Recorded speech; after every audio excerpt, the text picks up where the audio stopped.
In this new podcast series, we are on a mission to reunite families at the dinner table. We want to help families be closer, sharing, and more loving. The dinner table is not only an area for eating, but a place for gathering, sharing, communicating, and where relationships can grow. Studies show there are enormous mental and physical health benefits for the whole family, with reduced rates of anxiety and depression. There are so many benefits, and in this series, we'll give you ideas on how to get your family to the dinner table and how to make it a valuable experience for everyone. We are joined again by Derek Boylan, father of 9 and director of the Centre for Life, Marriage and Family in the Archdiocese of Perth. He's also a lecturer in counselling at the University of Notre Dame in Perth and specialises in grief and loss, professional and personal growth, and couple and family therapy. It's a bit wordy, but it's good, Derek. Good to see you and talk to you again. Thanks, David. It's good to be back. Now, in the first podcast, we talked about the concept behind the dinner table and ideas for how families can reunite, talk constructively together, and become a stronger family unit. Would you agree that family identity as we once knew it has got lost in recent times? Most definitely, I would agree with that. And I guess it's something that we did touch on briefly in the last podcast. However, it's really good to expand on that, I think, today. And one of the most important things for children growing up is a sense of belonging, is a sense of identity, that they are seen, that they are important in the world to important people around them, and that they have a sense of belongingness, that they're a part of the tribe. And that's a really important part of their identity formation. And family meals play a really important role in that. Family meals are a time when we actually come together as a family, and that our identity as a family is sort of nurtured and formed. I think that, all of our kids would sort of agree. And I see this often in families who have a strong culture around family meals. They develop sort of a kind of like there's a Boylanness, right? So, and all of our kids would sort of say, yeah, Boylans have a certain sense of humor. Boylans have a certain way of sort of being. And there's a sense of sort of pride in belonging to that, being a part of that. I think about other families in our lives who have a strong family meal time, and there's a sort of for the Smiths, there's a Smithness about them, and for the Jones, a Joneness about them. And for small children particularly, that sense of belonging, a sense of having an identity, being a part of a tribe is really, really important, really healthy for development and growth. Yeah, no, absolutely, and well said. Now, research, and we discussed this briefly in the last podcast, but research has shown there are huge benefits to children, including positive impact on their mental health, and regular family dinners are associated with lower rates of depression, anxiety, and substance abuse, eating disorders, tobacco use, and higher rates of resilience and self-esteem. And you did mention that, as I said briefly in the last one, but that's a very important point, and it's worth going over again, I think. Absolutely. And it kind of would be good to maybe break open some of those different benefits. One of the things that's sort of a research project that a number of years ago that the World Health Organization commissioned they had an institute in Canada who did this research. But what they wanted to look at was, across all different cultures, across the world, all different cultures, what are the number one predictors of children's flourishing?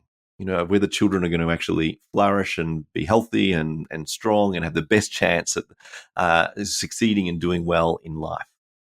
And that research project came up with two key factors. There were two fundamental factors that were the most important factors for a child to flourish. The first was adequate nutrition. Was, kind of fairly obvious, right? If they have good food to eat and they're eating regularly, then they will have a healthy brain development, body development, and, that will put them in good stead going forward. Yeah. And then the second thing was meaningful, affectionate relationships. People who saw them, loved them, cared about them, were interested in them, was the second most important thing. If children had those two things, those two factors, that gave them the best chance of doing really well in life. And I think, the family meal, one of the great things about the family meal, it's one place that can happen regularly in a family where those two factors come together. That we Yeah. have good food and nutrition that sort of nurtures our bodies and our brain, growth, and we have those affectionate relationships where we're seen, where there can be humor, and we can talk about meaningful things. But I guess the research shows, a whole heap of additional benefits as well to families coming together for the family meal. On a very practical level, um, it teaches children better eating habits. And that's for teenagers too, actually. There was an interesting study a while back, and it found that teens who ate with their family were more likely to consume fruit and vegetable, were less likely to eat fast food and sugary beverages. And Mm. what they found is that those findings were true, not just it was independent of how functional the family was. So even really dysfunctional families, if they had a regular meal, the teenagers in those families picked up on all of those same benefits. Okay. It also, obviously, it prevents a whole heap of psychosocial issues, and you mentioned a few of those a moment ago. That what we know is that we have lower rates of depression, lower rates of anxiety, lower rates of substance abuse, eating disorders, tobacco use. All of those things are well and truly researched. That families who have a regular family meal, we see benefits in all of those areas for young people. Sure. It helps with preventing weight loss, overweight issues, and weight struggles, and that actually, the research shows that actually is a really long, ongoing effect, long after children have left the home, even up to 10 years later. A regular family meal has a really strong flow-on effect into adulthood for young people. Yeah.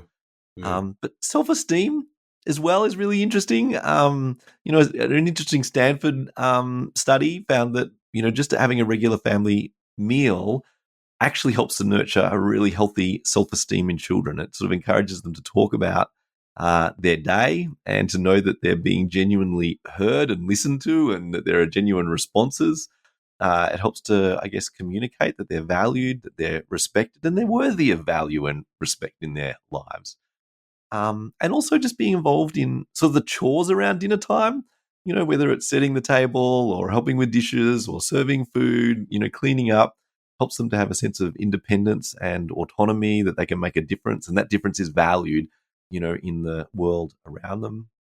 We talked last week about communication skills and improving communication skills, and that's an important part of the family meal. And Sure. one of the more interesting, I think, modern sort of developments that some researchers found is that cyberbullying is a sort of a common experience for many young people Mm. in the world today, and some really interesting research has found that actually just a regular family meal, even when young people might experience cyberbullying, it actually really helps them to bounce back from that. The teens who Right. ate dinner with their families regularly, ideally in their particular study, they found at least 4 or more times a week reported much lower levels of cyberbullying, and being able to bounce back much more quickly from it, just as a result of being a part of their family and having a regular meal with one another. And I suppose that Yep. sort of really maybe taps into the research I mentioned last week around trauma. When people experience trauma, what we know unequivocally, the two things that will really help the most is regular connection with people Yes. that are meaningful in their lives, and routine. A regular routine in their lives, and a family meal provides exactly those two essential qualities. So there are Yep. just so many benefits, really, that come from just a regular sitting down and having a meal together as a family. And it doesn't have to be the perfect meal as a family, but just coming together and its benefit, the flow on a benefit for young people, for teenagers, Yep. adolescents. It's just it's Yeah. undeniable. Really, it's not in question. Yeah. Well, family mealtimes can involve robust discussions or, dare I say, arguments. But I mean, that's not a bad thing either. I mean, people getting things off their chest, and as long as you're respectful, it's important. That all plays a part as well. Yeah. Well, I think about the experience of my family growing up, and what a family meal looked like in our family, and Karen's family growing up. So my family was, we're third generation Australian, and, we all sit down at the table. We all had our own space at the dinner table. And mostly our conversations at dinner time revolved around ideas and concepts and, politics and religion and, big sort of like issues. And that was a sort of a typical meal in our house. But in Karen's family, a typical meal, sounded like talking about the day, having a bit of a laugh, having a bit of a joke, talking about, she comes from a family, with strong Indian and Burmese, influences, and they talk about the chili and how good that was, and it doesn't really matter what you're talking about, so long as you're No. talking and connecting. Yeah, yeah. Well, I grew up in a fairly sedate household. Mum and dad hardly ever fought. Dad never raised his voice, well, not that I can remember. So it was all very but sedate. But I sometimes wish if we had a bit of Italian or Greek in us, we could have had a few more robust discussions, which would not have been a bad thing. Yes, I agree. Yeah, sometimes the tough conversations are the really important ones, and as long as people are being respectful Yeah, and not toxic, those are important conversations are preparing us for many of those conversations all through our lives. yeah. And the other thing, when you talk about resilience, self-esteem, responsibility, you mentioned you're washing up or drying the dishes afterwards. That if you have those chores, that's very important too. Oh, I agree, definitely. And we have we have a big whiteboard in our living area, and because we have so many kids and everyone's going different places, different days, and different events, and so if it's not on the whiteboard, it's not happening. Yeah, And but on there is also the job list, and that sort of gets changed each week. But kids know, all right, I'm on dishwasher, or I'm on setting the table, or I'm on cleaning up dinner table this week, and that's an important part. Children, adults contribute a lot to families, right? In terms of money, petrol, all those sorts of things. yeah, But children are also expected to contribute, and they can contribute through sharing joyful moments, good things that are yeah. happening in their lives, helping out with household chores, and as long as we're all sort of contributing, families function well, and helping children to learn that at an early age is really important. Yeah. Well, it's teaching children that, while you might be having pizza and thoroughly enjoying that for dinner, it's not just about the fun part. There are other things you need to do as well. Just things don't just happen. You've got to contribute to make the whole thing work. And that Mm. includes doing the chores either before and afterwards. Yeah, and that's going to be a part of every area of their life going forward. It's Absolutely. the small steps that they're learning at those early stages, and regularly, that become a pattern in life for them. Yeah. Derek, sharing a meal and communicating also helps young people's social skills, as you've mentioned, and develops bonds between siblings and parents from an early age. The bond between a parent and a child is vitally important, as your research would tell you. Yeah, look, that bond, that especially that early attachment bond with children, is so important, and there is so much interesting research around that. It's probably worth us just diving a little deeper into that. What we know is that children, their early attachment to primary caregivers is fundamental to their flourishing, and it's not just for people, just for humans. It's actually across the animal kingdom as well. I came across an interesting study just recently, and they were a researcher in the US working with rats and the pups. So when a mother rat had a new litter, and he was measuring how often the mother fed the little baby pups and licked them and stroked them, and what was the on what that looked like in terms of development later in life. Yep. And what they found is that the number of times that the mother fed and nurtured and licked the pup was the number one predictor of those rats later in life, their capacity to regulate their stress levels, and also the predictor of how intelligent they would be in terms of navigating mazes and doing what rats do. Yeah. But what we find is that it's not just animals, it's human beings as well. That if in early years of our life, we have this strong, secure base in our homes, that it really sets us up to be able to succeed much later in life as well. I guess you sort of talked a little bit earlier about safety and the importance of safety. And, if children don't feel safe, then they expend a lot of energy trying to make sure that they are safe, Yes. to ensure that, people are attuned, that their needs can be met and those sorts of things. And that energy doing that is taken away from energy that they could be using to explore their world, right? To discover their capacity to learn new things and ideas. And that when children have a sense of a really secure base, that their home is a secure base, that there are moments when we come together and it's safe and we care about one another and we're interested in one another's lives, Yeah. then they have actually a lot more energy to expend then, in discovering who they are and exploring their world and becoming who they want to be. And family meals are a really great way to establish that, to be able to come together as a family and show that actually we all care about each other's needs, we all care about each other's journey, that, to sort Yeah. of communicate to one another, you're important to me. I see you. And to establish that safety and that secure base from which children can then discover who they are and explore their world. So it's really, really important, that bond between parent and child. And it does start at a really early age in, those moments of sitting down and, oh gosh, from breastfeeding to feeding them the mashed bananas to Yeah. and on to later stages of life as well. Yeah, no, exactly right. Derek, children getting together with their parents, it's also a case of sharing values, building trust, as you mentioned, and listening to their concerns. And just as importantly, or perhaps even more importantly, solving problems together. And you mentioned in the last podcast your son coming to you about an issue with a girl, which was fantastic. But that again is vitally important. That's where it can all start at the dinner table. Yes, that's right. It's really, the one time when we come together and we touch base and we unite the strands of our individual life journeys together with one another.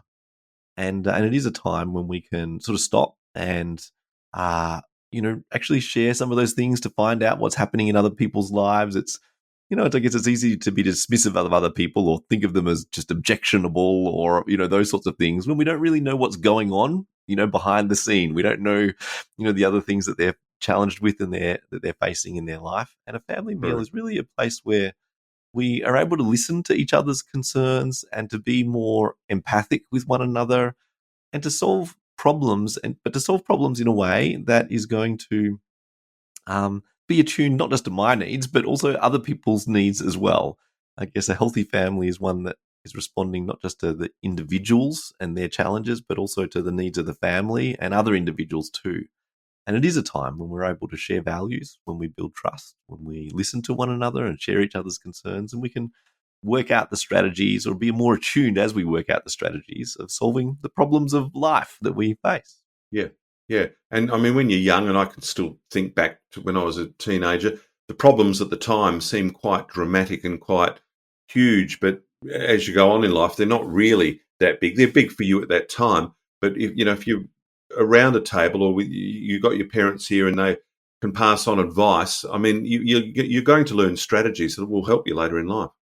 Yeah, and gain perspectives. Hear Mhm. other people's ways of looking at things, that Yeah, sometimes reframe things in a way that you kind of, oh, actually, that is the way forward, or that is a better way of thinking about things.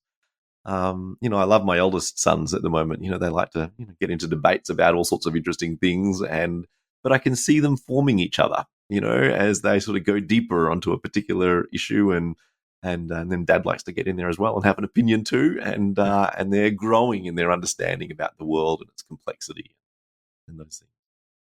yeah, yeah. No, absolutely. My brother was only 18 months younger than me, and we fought like cat and dog until about the age of 10 or 11. Then suddenly we stopped fighting, which was one of the most amazing miracles of all time. And I think the neighbours were very happy about it. But we're still close, but we're very different. But we respect each other and we respect our differences. Yeah, I think it's very important, and that is how we learn to respect one another, often around the dinner table. It's sort of, it's one of those places because we're sharing a meal and we're doing something that's good for us. We tend to get a bit more solution focused rather than problem focused. Instead of getting bogged down in an argument, well, if you never said this, this never would have happened, and it's all your fault. We Yeah, tend to, as we're sharing a meal and doing something that is good for us, get a bit more focused towards, okay, so what are we going to do about this now? Instead of getting hooked into blaming and, attacking and those sorts of things, that actually just the very fact that we're sharing a meal and having these conversations actually helps to sort of create an inertia towards, solutions rather than, getting bogged down in hurt feelings. yeah, yeah. And that's important. Derek, the spiritual side of families coming together is also important.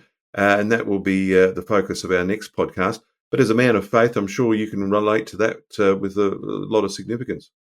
Yeah, definitely, David. I think we sort of talked a moment about solving problems, and as a family, and that being a time when we learn those skills. But it's also a time when we especially as adults in families, have a chance to really role model some things. And one of that is, I guess, around how we solve problems in our world. Just sharing stories about daily life and things that have happened at work, and the meaning that we made out of those things, and to role model that. It's preparing them for the adult world. It's also a time when we share our joys, the things that are important, that are happening, and we've talked about before. But it's also a really natural way that we can share with our families the deeper meaning of life, things, issues. I guess our world perspective, our understanding on things. There is something really spiritual about coming together as a family and sharing one another. I don't think it's sort of by chance that Jesus sort of eats his way through the Gospels, Yeah. right, and going to people's houses and those sorts of things for meals, and that coming together as a family is a way to really bring alive elements of faith and spirituality in a way that is actually grounded and concrete and meaningful to the circumstances of our lives as well. And so it'd be really great for us to focus on that on the next podcast. Yeah, no, that will be good. And as we know, the spiritual side has tended to die off a bit, especially in the West. People aren't going to church anymore. And yeah, we're seeing dramatic changes in places like Australia, Ireland, the United States. And I mean, we can't solve all the problems of the world, but it's interesting. That sort of correlates a bit with the dinner table, people not eating together, the lack of communication. I think they're all sort of bound up together. But as you said, we'll discuss that more in the next podcast. Anything else you'd like to add? Some of the main points, Derek, from the benefits of gathering for family meals. Yeah, look, I think probably the main points are, coming together as a family meal. It's great for young people growing up in those families, on all different levels, whether it's physically, nutritionally, whether it's psychosocially, whether it's emotionally, it's on every area of development. The family meal is really helpful and supportive, and not just for ideal families or perfect families, even in the messiness of everyday families as well. Yes. And that actually it's really important for our identity. It helps to form our family identity, our sense of who we are, and our sense of belongingness and belonging to people. So it's definitely worth persevering with the family meal, and it doesn't have to be perfect. It doesn't always have to be every single day, right? Sometimes families are complex. They've got kids' extracurricular activities, and sometimes they've got to work in the evenings, but finding that time each week for a regular meal when they can come together as a family, even just a few times, can make a huge difference to family life and the health and the growth of the individuals in those families. Yeah, no, families are certainly vitally important, as we've discussed many times in the past, and had a slight giggle at the same time. Families are, by their nature, very dysfunctional. I don't think I've met a family that isn't dysfunctional in some ways. Oh, of course, every family has their black sheep and Oh, yeah. funny ways of relating, and and their eccentricities, and I kind of think, that's maybe part of the way that God prepares us for the world, right? Is, our families are sort of the sandpaper that we rub up against that actually bring out something really fantastic. Yeah. Well, life would be very boring if it was perfect. I mean, there are some days you wish things would go a little more smoothly. We all have days like that, but you also know that if you're having a bad day, then the day after is probably going to be fine.